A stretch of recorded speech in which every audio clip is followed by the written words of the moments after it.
ভারত অবশ্যই আমাদের শত্রু, কারণ কোনো বন্ধু কখনো এই ধরনের কাজ করতে পারে না, এইভাবে কখনো ভাষায় দিতে পারে না। আমাদের দেশের বেশিরভাগ অঞ্চলটাই ডুবে গেছে পানিতে। আমাদের মানে এই যে কাজটা করছে হঠাৎ করে মাঝরাতে, কোনো সতর্কতা বাণী নাই, কোনো কথা নাই, বার্তা নেই, হঠাৎ করে বাদ ছেড়ে দিয়েছে।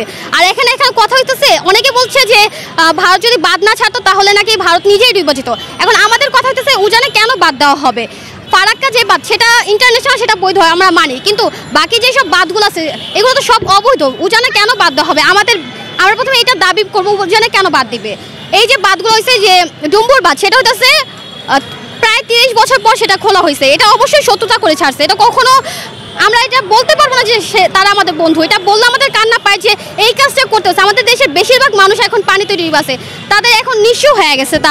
তাদের কি বলবো, তারা এখন অন্যের কাছে ত্রাণের জন্য, অন্যের কাছে সাহায্যের জন্য এখন হাত পাততে হয় তাদের জন্য। আমাদের এই যে স্কুলে বাচ্চারা, আমরা তাদের জন্য টাকাও উত্তোলন করি, তারপর তাদের জন্য আমরা হচ্ছে এই যে আমরা 4 জন আমরা একটা উদ্যোগ নিয়েছি, আমরা টাকা উঠানোর জন্য উদ্যোগ নিয়েছি। সেটা আমরা স্কুল থেকে বাচ্চাদের থেকে টাকা নেই, তারপর স্কুলের আশেপাশে এরিয়া থেকে টাকা অনুদান নিয়ে তারপর আমরা এখানে জমা দিতে এসেছি। 15,000 জি।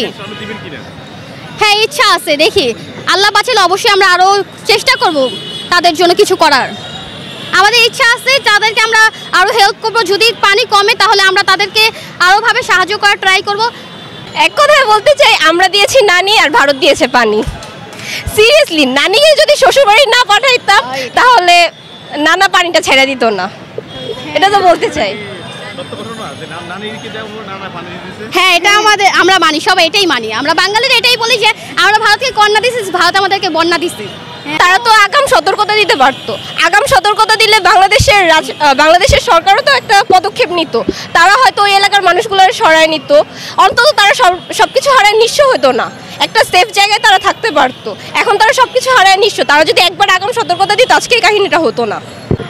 এখানে কথা হয়েছে, তারা যা যোগ্য, যা পাওনা তারা তাই পাইছে। স্বৈরাচার শাসনে তারা ওই ধরনের কাজগুলোই করছে, যার কারণে এখন আমরা মুক্তি পেয়ে তাদেরকে এখন শিক্ষা দেওয়ার ট্রাই করছি।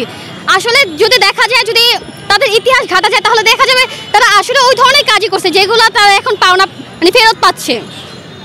মৌমিতার জন্য দুঃখ প্রকাশ করেছি, অনেকে প্রতিবাদও করেছে, কিন্তু তারা আমাদের বন্যার কারণে বলেছে যে আমরা নাকি অভিনয় করছি, আমরা নাকি অন্য দেশ থেকে ত্রাণ নেওয়ার জন্য এগুলো মিথ্যা কথা বানিয়ে বলছি। এটা কোনো যৌক্তিক কথা? বাংলাদেশে এতগুলো মানুষের নিঃস্ব হয়ে গেছে, তাদের কমেন্ট বক্সে গেলে স্ট্যাটাসে কমেন্ট বক্সে গেলেই বুঝতে পারবেন, তারা উল্টো আমাদের উপর খুশি হচ্ছে যে বন্যা হচ্ছে, উপহাস করতেছে আমাদেরকে, আমরা ত্রাণ পাওয়ার যোগ্য না, অথচ পুরো দেশ এখন আমাদের বন্যার্ত মানুষের জন্য হেল্প করতেছে। 1 কোটি